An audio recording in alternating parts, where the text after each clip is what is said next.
Manni barnootaa bu'uura waa hundaati. Itoophiyaa dabalatee biyyoonni akka Jamaayikaa atileetiksiin addunyaa irratti beekamtii horatan atileetota shaampiyoonaa mana barnootaarraa argataniini. Fiifaa fi kaaf bu'uurri kubbaa miilaa manneen barnootaa ta'uu hubachuun barattoonni carraa akkaadaamii seenuu fi kilabaaf taphachuu dhaban dorgommii keessaatiin akka gahumsa isaanii madaalan taasisaa jira. Shaampiyoonaan kubbaa miilaa manneen barnootaa Paan Afrikaa barootaaf adda citee ture bara 2015 irra deebiin eegaluun bara kana si'a afraffaaf dorgomamaa jira. Waggaa lama dura manni barnootaa Gadaaroo Balee Adaamaa dhiiraan Awwaaroo Amboo dubartootaan hirmaachuun sadarkaa lammaffaa bahuun meedaaliyaa meetii fi badhaasa doolaara 75,000 argachuun isaanii taatee yeroo dhiyooti. Shaampiyoonaa biyyoota bahaa fi giddu galeessaa Afrikaa Yugaandaatti dorgomamuuf naannoon Oromiyaa biyya bakka bu'uun manneen barnootaa lamaan ni hirmaata. Dhiiraan manni barnootaa Daakoo Garaadoo Asallaarraa, dubartootaan ammoo Gadaaroo Balee Adaamaarraa gulaalli akka Oromiyaatti Adaamaatti taasifamee fi kan sadarkaa biyyaatti Dirree Dhawaatti taasifamee olaantummaan xumuruun hirmaannaa dorgommichaa mirkaneeffateera. Gadaaroo Balee mana barumsaa jalqabaa Paan Afrikaa irratti koorniyaa lamaaniin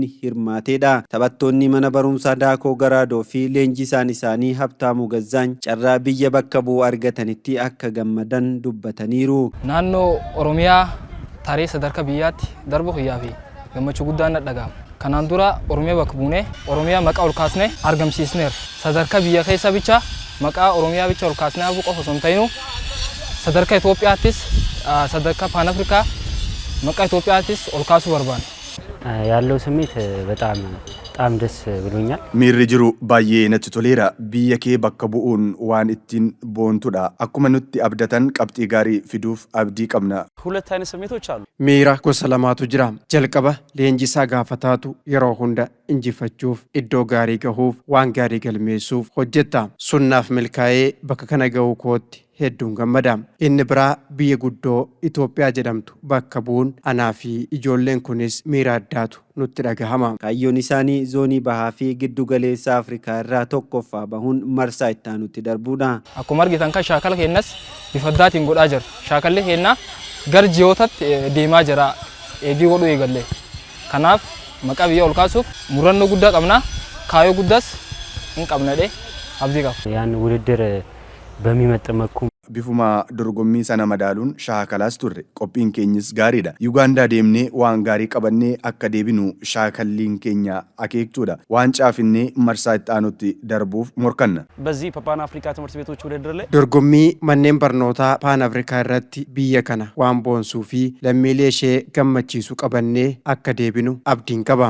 Tokkoffaa baanee waancaa biyya keenya argamsiifne maqaa biyya keenya ol kaasuudha. Akkasumas aadaa biyya keenya waan biyyi keenya ittiin beekamtus beeksisnee maqaa biyya keenyas ol kaafnee argamuu barbaanna. Deeggarsa biiroon barnoota Oromiyaa isaaniif godheef galata qabaachuu isaaniis ibsaniiru. ኦሮሚያ ትምህርት ቢሮ በዚህ መንገድ ቢሮ barnoota Oromiyaa guddaa galateeffanna. waan hundaan nu gargaaraa ture. iddoo ciisichaa, nyaata, geejibaa fi wantoota nu barbaachisan nuuf dhiyeessuun nu cinaa dhaabbataa ture. የሀገር ውክልናን ምን እንደሚመስል በተለያዩ መንገዶች እያሳየን የሚገኝ Biyya bakka bu'uun maal akka ta'e biiroon barnoota Oromiyaa karaa garaagaraatiin nutti agarsiisaa jira.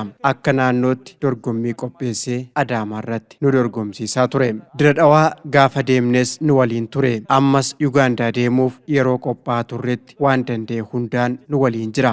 Biiroon barnoota Oromiyaa hojii baruu fi barsiisuun cinatti ispoortiif iddoo kennee wanti hojjechaa jiru kan isa galateeffachiisudha. Itti gaafatamaan kominikeeshinii biiroo barnoota Oromiyaa obbo Kurfaa Bariisoo deeggarsi taphattoota kanaaf taasifamaa jiru cimee itti fufa jedhan.